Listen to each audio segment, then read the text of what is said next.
She got fired for being 12 minutes late. What happened next left her boss speechless, and then, the moment my badge blinked red instead of green, I knew something was off, and the digital clock above the entrance confirmed it. 8:12 a.m. I was 12 minutes late, a first in nearly 4 years. I swiped again, same result. The scanner flashed red like a warning flare, and behind me, someone from accounting passed with that uncomfortable, sympathetic glance that always means they know something you don't. "You should head to the main lobby, Rachel," he muttered, barely meeting my eyes. "Wade's waiting for you." He didn't need to say more. I knew who he meant.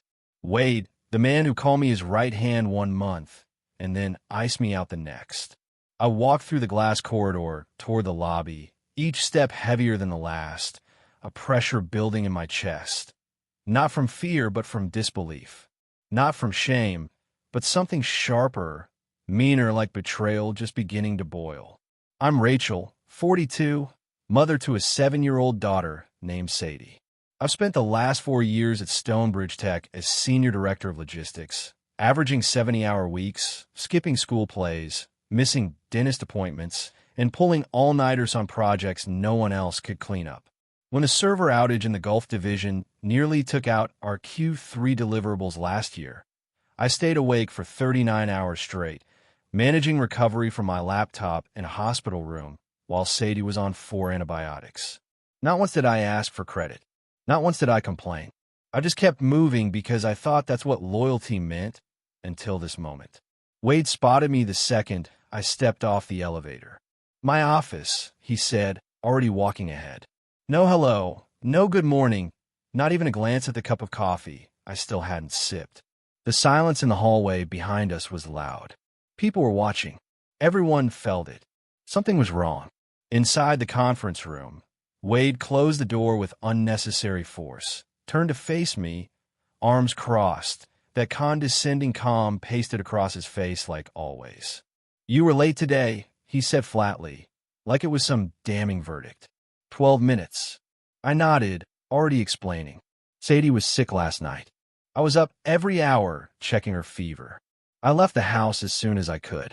"So that's the excuse?" He cut in, voice sharp but controlled, the way he always got before flipping a conversation upside down. "Rachel, let me be clear. We can't accommodate people who let personal life interfere with protocol. This isn't daycare." I froze. I didn't yell. I didn't even blink. "Wade, I've never been late before, not once. I've covered your ass through 3 restructures, rebuilt the regional pipeline, absorbed 3 layoffs into my team, and never once asked for anything. You told me I was indispensable." His face barely moved. "You've become emotionally reactive and inconsistent. It's not about one day. It's a pattern. You've been under review." That's when I saw it in his hand, a badge deactivation device, a cold little thing he pulled from his pocket like a weapon. I'd seen it used only once before, when we had to terminate someone for fraud. He held it up, aimed at my ID, clicked. A red light flashed.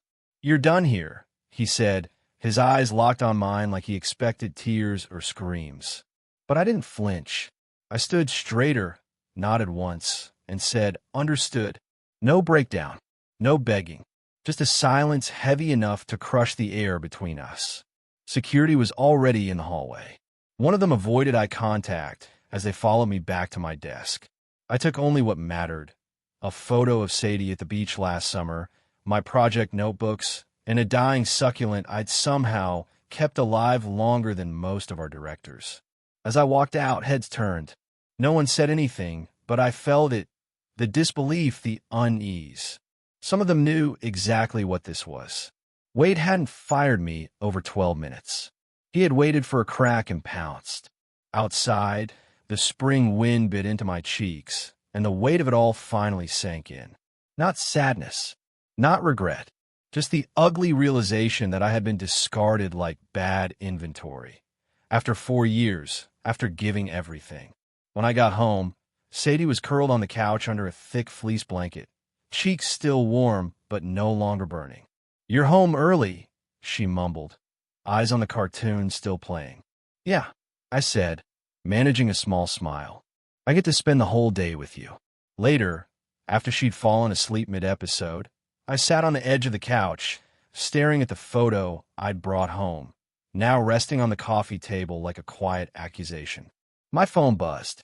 A message preview flashed across the screen from Darren, VP of Logistics at Valancourt Industries. Subject: need to talk today. Urgent. It took me a second to remember him. We'd worked together briefly in 2013 during a messy joint venture between our firms. He'd called me the calm in a hurricane after I salvaged a failing contract that no one else wanted to touch. We hadn't spoken since, just a few polite exchanges on LinkedIn. I stood, still on my heels and wrinkled blazer, and poured a glass of water I didn't drink. Wade's voice echoed in my head. The click of that badge device, the absolute absence of humanity in the way he delivered the final blow. That wasn't firing, it was execution. My hand didn't shake when I called. Darren answered immediately. Rachel, bad day, huh? You could say that, I replied, my voice lower than usual, the exhaustion of the morning pressing down like lead. I heard what happened, he said. Word gets around fast, but I won't sugarcoat it. It forced our hand. We were planning to reach out next quarter, but we want to move now. I didn't say anything. We've been watching your work for a while. You rebuilt Stonebridge's logistics architecture from the ground up. Everyone in this business knows who kept the Pacific accounts from falling apart in 2014. Hell, the only reason their Dallas division still exists is because of what you pulled last fall.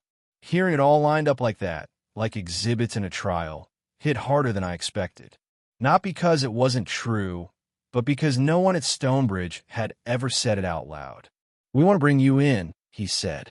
Director level, strategic oversight across 3 verticals. The board's already signed off. Remote flexibility, better hours, full autonomy. You won't have to explain being a parent. I almost laughed. Not because it was funny, but because that simple sentence, that being a parent wasn't a flaw, hit me square in the chest. I told him I needed a day or 2 to breathe. He said he understood. I believed him. After we hung up, I sat for a long time, water still untouched, the room quiet except for the faint hum of Sadie's cartoon in the background. I didn't feel broken. I felt like I just stepped outside a burning building that everyone else was still trapped in. Tomorrow, I'd start writing down everything Wade never thought I'd say out loud. But tonight, I let myself sit still for the first time in years, knowing I didn't have to prove my worth to anyone in that building ever again. I didn't sleep that night.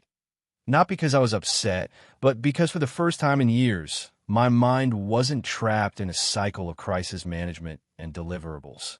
I lay in bed with Sadie's breathing soft beside me, the silence around us thick, like my body was still adjusting to the fact that no one needed me to fix anything by sunrise. At 2:34 a.m., I got up, walked barefoot into the kitchen, and opened my laptop. I didn't look at job boards. I didn't update my resume. I didn't panic. Instead, I opened a blank document and made a list. Not for HR, not for LinkedIn, just for me. A record of everything they had taken and everything I had given without asking for recognition. 23 missed dinners. For weekends logged straight through with no sleep. 17 nights when Sadie had a fever or a nightmare and I wasn't there because I was patching gaps in systems no one else understood. 5 major account turnarounds. 11.8 million in contracts saved from collapse. 109 days I worked while sick. 0 paid vacation. 1 child raised solo. A full department stabilized. A business model rebuilt from scrap. All of it without complaint, because somewhere along the way I believed that was what loyalty meant. I thought the cost would be worth it, that the right people would notice. My fingers hovered over the keyboard for a moment after I finished the list. I wasn't sad. I wasn't broken. I was angry, but it was the sharp, clarifying kind of anger, the kind that doesn't flail.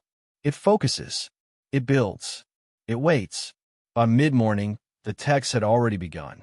First, it was Eli, one of the newer analysts who used to shadow my team on Fridays. He told the floor you were under review for repeated insubordination, he wrote. Said you had behavioral issues. The words made my chest go tight, not from shock, but from sheer disbelief at how quickly Wade had started rewriting history. I wasn't surprised he was deflecting blame, but hearing it laid out like that, like I was some liability instead of the woman who'd been holding up the roof for 4 years, still hit a nerve. I didn't respond right away. I needed to see how far he was willing to go. An hour later, Marcy, who ran product design, messaged. "People are talking," she said. "Wade told leadership you'd been on probation for months." HR looked blindsided. That told me what I needed to know. He wasn't just lying, he was laying groundwork, trying to retroactively justify a decision he made on impulse. He needed people to believe he'd planned this, that it wasn't personal, that he had documents, emails, metrics. But he didn't, because none of it existed. There were no write-ups, no evaluations, no conversations, nothing except his ego and a remote control that severed 4 years in under 4 seconds. Darren messaged again just before noon. "Any thoughts on our offer?" I hadn't replied the night before, but I knew I needed to. I texted back, "Can we talk today?" 10 minutes later, we were on a call. I sat at the kitchen table, hair tied back, coffee gone cold beside me. But this time I didn't feel like someone asking for help. I felt like someone with leverage. "I want to accept," I said, "but I don't want this to be about revenge. I need this next chapter to actually be worth something." Darren didn't hesitate. "It will be," he said. "We've already outlined the onboarding plan. You'd report directly to me. The board's on standby. We're ready when you are." There was something different about his tone, measured but grounded. Not flattery, just certainty. And after years of being told I was too driven, too intense, too serious, it felt like oxygen to be seen as an asset instead of a problem that needed managing. "I'll send the paperwork this afternoon," he said. "Monday, start if you want it." I ended the call and sat still, phone resting on the table. Everything suddenly so quiet it was disorienting. I wasn't used to clarity arriving without a fight. I wasn't used to decisions that didn't involve contingency plans and exit routes. But this felt clean. No noise. No politics. Just a next step. Later that afternoon, more texts came in. One from intern named Casey. "They didn't even deactivate your email. I think they're panicking." Then Thomas, one of the data guys I used to rely on during audit season, messaged, "He's acting like you were some rogue contractor. People aren't buying it." There's tension. The way he phrased it. Tension, it made something shift in me. It wasn't just that Wade had overplayed his hand. It was that he didn't realize how closely people had been watching. Not because I'd asked them to, but because when you're the one holding up the ceiling for everyone else, they remember. They notice when you're suddenly not there to catch what falls. By evening, I was getting screenshots. An internal thread from our project management app had lit up. Questions. Pushback. Someone had asked where my audit notes were. Someone else wanted to know why the Q2 transition doc wasn't filed yet. My name kept coming up. And suddenly, Wade didn't have answers. That night, while Sadie slept curled around her stuffed fox, I reviewed the onboarding documents Darren had sent. The position title wasn't just a lateral move. It was a jump. Director of Strategic Ops, reporting directly to the executive team, with cross-functional authority across vendor relations, internal systems, and scalability planning. I would be leading, not fixing. Building, not patching. I signed and returned the papers without hesitation. The next morning, the fallout began. Michelle, who managed customer experience, called me from her car. "You wouldn't believe what's going on," she said. "Wade told leadership you quit, like you walked out because you were unstable." I laughed, not because it was funny, but because the desperation was becoming transparent. "They asked to see documentation of the warnings," she continued. "HR said there wasn't anything. Then Wade got defensive and said it was confidential. That's when a mood shifted. You could feel it. He overreached." I closed my eyes, letting that sink in. He hadn't just fired me. He tried to erase me. And now, his own carelessness was exposing the cracks in the narrative. By noon, Thomas messaged again. "Word is getting out. People are pissed. The team's already short-staffed, and no one knows how to run your process mapping doc. Then another. Darren called the main line. Asked for Wade. Said it was urgent. That last one stopped me cold. Wade's perfect PR spin was about to meet a force stronger than denial, corporate leverage. Because while he'd been busy dismantling my reputation, he hadn't realized who'd been watching, who I'd helped, who I'd worked with, who valued my name enough to make a call. And now, he was out of control of the narrative, out of reach of the lie. But I wasn't planning a dramatic comeback.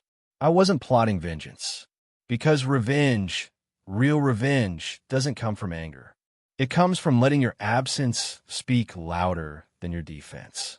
It comes from being so good they can't replicate you, so steady they never realized how much weight you were holding until it collapsed around them.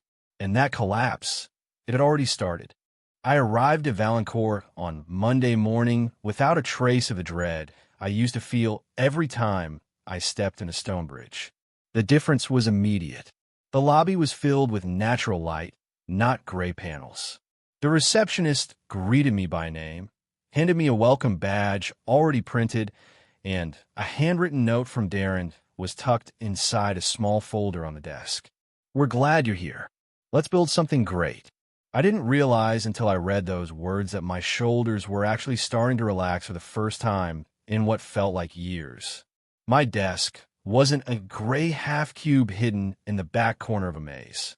It was a clean glass workspace with a view over the city, already set up with my onboarding materials, a new laptop, and a branded notebook with my name embossed in gold on the cover. A small but deliberate gesture that made it very clear I wasn't being slotted in to fill a hole. I was being placed to lead. By mid-morning, I had already met with 2 team leads. They weren't defensive or territorial. They introduced themselves, showed me their current challenges, and asked questions like they actually wanted answers, not political cover. At 10 sharp, I stepped into my first executive strategy meeting. No back row. No sitting silent while someone else pitched my work. I had a seat at the table.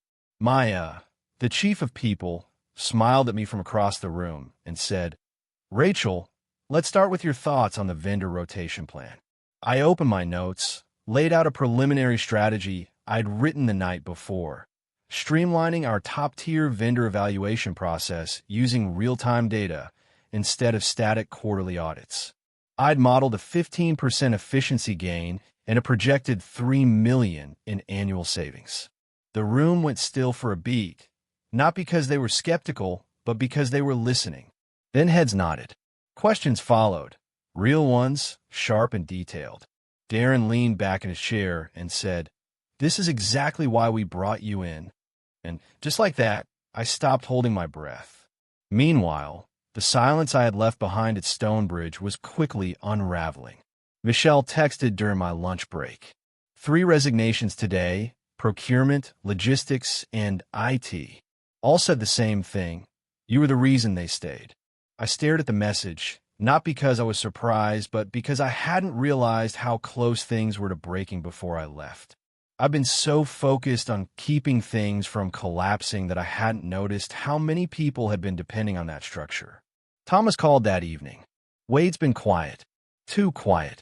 His office door's been shut since Friday. No meetings. No updates. People are avoiding his floor like it's cursed. I didn't laugh. I didn't gloat. I just let the silence hang for a second. He tried to schedule a call with Darren today, Thomas added. Wanted to clear the air. Darren refused. Said he's elevating the issue to the board. That was the moment I knew this wasn't just about one bad firing. It was bigger. Wade hadn't just burned a bridge. He'd detonated the entire foundation under the company's largest contract. And Valancourt had leverage now. Real leverage. Not gossip. Not opinion. But actual financial exposure tied to the loss of key personnel. Me. I spent that night writing out the transition plan for our offboarding from Stonebridge. Not because I wanted to stick it to Wade, but because this is what leadership actually looks like. You finish what others break. You build in the places where others torch ground. Darren asked me to take point on the transition because he trusted I could do it cleanly, without ego, without emotion, just effectiveness. The next morning, an email from Valancourt Legal landed in Wade's inbox. Official termination of the vendor agreement, citing breach of professional standards and unacceptable conduct in employee termination. They didn't have to name me. The timing said enough. The message was clear. You can't publicly destroy people without consequence anymore. Now when the industry watches. Joanne, Stonebridge's board chair, called me that afternoon. I let go to voicemail. Her voice was clipped but calm. Rachel, I'd like to speak with you regarding recent events. We've reviewed your termination and have concerns about the process and its fallout. Please call me at your earliest convenience. I didn't reply immediately. I wasn't ready to hear whatever apology she thought I needed, because it was already too late. By Thursday, the cracks had widened. Michelle messaged again. Wade's locked in meetings all day. Emergency leadership reviews. HR is scrambling. I think they're trying to contain something, but no one's buying it. The junior staff is scared. The directors are quiet. It's like everyone's just waiting for the other shoe to drop. Then, also, your name came up again today. In 3 separate conversations. People keep saying it, like it's become shorthand for what happens when someone finally says no. That hit harder than I expected. Not because I needed the recognition, but because for once my absence wasn't being rewritten. It was being remembered clearly and honestly. And this time, the people who saw what I built weren't staying silent. Later that day, I got an email from Valancourt's HR team confirming my onboarding was complete, compensation locked, full system access granted. My position was secure, my name officially attached to the account review plan we'd be launching in 2 weeks. I stared at that message for a long second, then let out a breath I hadn't even realized I was still holding. I wasn't walking on a tightrope anymore. I was standing on solid ground. Friday arrived, and with it, the silence at Stonebridge broke into full noise. Thomas texted. Wade stormed out of the boardroom. 40-minute call. Door slam heard on 2 floors. No one's seen him since. 10 minutes later, Michelle confirmed what I'd already guessed. Devon Ridge is pulling out. Full contract exit. Said they're reevaluating external relationships, which is code for, you burned the wrong bridge, Wade. That contract had been the crown jewel in Wade's empire. The one he'd used to justify quarterly bonuses and bloated headcounts. And now it was evaporating right in front of him. All because he thought he could gut someone publicly without fallout. All because he assumed no one would notice the weight I had been carrying. That evening, I sat with Sadie at the kitchen table while she told me about a book her class was reading. She asked if I had a good day. I told her I had my own desk now. She smiled wide-eyed, like a boss. I laughed softly, something like that. Then she asked, do they know you're my mom? I nodded. They think that's one of the best parts about me. And in that moment, I knew that I would never again work anywhere that made me feel like I had to apologize for being hers. That weekend, I opened a package with no return label. Inside was the photo from my old desk, me and Sadie on the beach, laminated unbroken. Taped to the back was a note. You were never invisible. Thank you for showing us how to walk out with our heads high. Just an initial, M. I didn't need a full name. I knew exactly who it was. On Monday morning, I stepped into Valancourt's main conference room holding a stack of finalized transition documents. I had spent the weekend quietly closing every thread tied to the Stonebridge contracts. Vendor reviews were complete, procurement realignment underway, and the final offboarding roadmap was ready for sign-off. I hadn't just stepped away from my old job. I had dismantled the one thing Wade had built his reputation on. Not out of spite, not out of anger, but because I knew exactly how to do it right. That morning, Darren handed me a fresh folder. We're moving Stonebridge's replacement accounts to internal ops. You'll manage the transition. Legal sent the exit notice last night. I nodded. No dramatic pause, no celebratory grin. Just focus. I'll handle it, I said. Because when you do your job with your whole chest, you don't have to raise your voice to be heard. Later that day, while prepping for a vendor audit, my phone buzzed again. Private number. I let it go to voicemail. 10 minutes later, the transcript appeared. Rachel, This is Joanne. We placed Wade on administrative leave pending an internal review. There were procedural failures we cannot ignore. I'd like to discuss options with you, possibly reinstatement. Please call back. I sat for a long time after reading that. A week ago, I would have replayed every word of that message a dozen times, searching for cracks of sincerity. But now, it felt like watching a rerun of someone else's life. I didn't want an apology born out of desperation. I didn't want a title salvage from the wreckage of someone else's mistake. That evening, Sadie sat cross-legged on the floor, drawing stars on a piece of printer paper. "Is Wade the bad guy?" she asked without looking up. I almost laughed at the simplicity of it. "Not bad," I said after a beat. "Just someone who forgot what people are worth." She nodded, satisfied with the answer, and returned to her drawing. And I sat there watching her, realizing how long I had spent trading time with this child for deadlines and deliverables that never truly belonged to me. By midweek, the ripple had become a wave. Thomas sent me another update. People are starting to speak openly now. The story's falling apart. Wade blamed you for a system failure last quarter. Problem is, half the team remembers you stayed late 3 nights in a row to fix it. Then another. Ava from IT told HR you train her after hours for 3 months without being asked. She's documenting everything. One by one, they were coming forward, not in protest, not in anger, but in truth. Not because I asked them to, but because they'd seen what Wade tried to erase. Thursday morning, Michelle called me from outside the building. Her voice was brisk, urgent, the same tone we used to use during crisis calls. "It's done," she said. "They're suspending all of Wade's decision authority. HR's investigating the NDAs he had people sign last year. There's no paperwork for your termination. None. Just a calendar note that says clean break, badge removal." I didn't speak. I didn't need to. And the board, she continued, they're furious. Legal's involved. I think they're realizing how deep this goes. For the first time, there was no trace of fear in her voice, just clarity. That afternoon, during a department huddle of Valancourt, I presented an optimization model I'd been refining quietly in the background, one I never had time to complete at Stonebridge. The numbers were tight, the structure lean, the implementation timeline fast. When I finished, Darren turned to the group and said, "We'll be scaling this firm-wide. Rachel's leading the pilot." I nodded once. No performance review. No politics. Just impact. Michelle messaged me again that evening. "The intern class is talking about you like a legend. Not in a weird way. In a hopeful way." Then she added, "Wade tried to call you again, didn't he?" I responded with a single word. "Yes." She didn't ask what he said. She didn't need to. On Friday, a letter from the Stonebridge board arrived by courier. Formal. Signed. They were offering reinstatement at an executive level, full autonomy, revised compensation, and a public acknowledgement of my contributions. The last part caught me, an acknowledgement. Not an apology. Not accountability. Just a quiet corporate way of saying, "Please fix what we broke."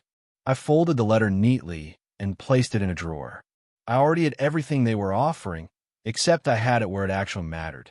That night, Sadie helped me organize her backpack for Monday. "You gonna work too?" she asked. "I am," I said, smiling. "New week, same job." She beamed. "You're the boss there, right?" I raised an eyebrow, amused. "Sort of, but I listen more than I boss." She tilted her head. "That's better, I think." And I realized she was right. I called Joanne the next morning. Her voice was even measured. "We underestimated your role," she said. "It's clear now how much of our operation was anchored by your work. We'd like to bring you back, but on your terms." I paused before responding. I've already found what I needed. Somewhere that doesn't require silence in exchange for survival. She didn't argue. "Thank you for your time," she said instead. And just like that, we ended it. No bridge burning. No theatrics. Just closure that didn't need permission to be final. By the end of the week, Wade was gone. Officially, Michelle confirmed it. No announcement, just an empty office. They sent movers after hours. His nameplate's gone. I stared at that message for a while, not with satisfaction, but with quiet affirmation. Not because I needed him to fall, but because I needed proof that I was never wrong to stand. When the quarterly review hit the internal newsletter at Valancourt, my name was there under the header Strategy Leads. No footnote, no shared credit, just a bullet point next to my actual results. And below it, Ava's comment from the team survey. Rachel made it clear you can lead without stepping on people to do it. That afternoon, I received one last message. A photo from Thomas, my old desk. Empty, clean, a beam of sunlight hitting the spot where my cactus used to sit. No caption, just the image. And I understood it without needing words. Sometimes the loudest statement isn't what you say when you leave. It's what no one can replace once you're gone. The following Monday, I stood in front of my team with a whiteboard marker in one hand and a coffee in the other. We were outlining the final stretch of the vendor transition, and the energy in the room was sharp, focused, collaborative. There were no egos, no performance games, no need to prove anything through volume or posturing. Everyone had shown up prepared, not because they were afraid of consequences, but because they were genuinely invested. As I guided them through the risk mitigation plan, I realized I wasn't second-guessing myself anymore. I wasn't checking my tone or softening my expertise to make room for insecure leadership. I had space now, space to lead without the fear of being punished for doing it well. That afternoon, I joined a call with legal to finalize the audit notes on our former vendor, Stonebridge. We didn't drag it out. No drama, no sentiment, just facts, gaps, missed obligations. I signed the last document, clicked out of the meeting, and felt something shift. Not relief, not victory, just a quiet sense that the last thread had been cut. No need to look over my shoulder. No piece of me left behind in the ruins of someone else's empire. Later that evening, as I was wrapping up emails, a message popped into my inbox from Ava, the junior analyst who had shadowed me through the first 2 transition meetings. Thanks for showing us what it looks like to lead without losing yourself. I sat back and read that line twice. I didn't need a title for that to matter. I didn't need applause. Just that single sentence proved I hadn't just escaped something toxic. I had walked into something meaningful. The next day, I received one more call I hadn't expected. Michelle, calling from a new number. She was done, resigned, leaving Stonebridge. I couldn't stay, she said, not after seeing what happened to you, then watching how they try to pretend it was normal. She told me she had offers lined up already, and that the intern I mentored had gotten a spot in a graduate program she'd been too scared to apply to before. Your exit did something, she said. It gave people permission, and I realized then my walking out hadn't just opened a door for me. It had cracked open something bigger. That night, as Sadie fell asleep on the couch with her book still open on her chest, I placed a framed photo of us on my nightstand. The same one that had sat on my desk through every late night, every call, every crisis. I looked at our faces in that picture, mine tired but smiling, hers beaming up at the sky, and felt something settle deep inside me. I didn't regret the work I had done. I only regretted who I had trusted to value it. I never returned another call from Stonebridge. I didn't need to. They knew. I didn't speak their names or post the story online. I didn't have to. The truth always finds a way out when enough people have lived it. And I wasn't interested in being a warning anymore. I was focused on being a blueprint. And that, more than titles, more than numbers, more than the full circle endings, is what finally made me feel free.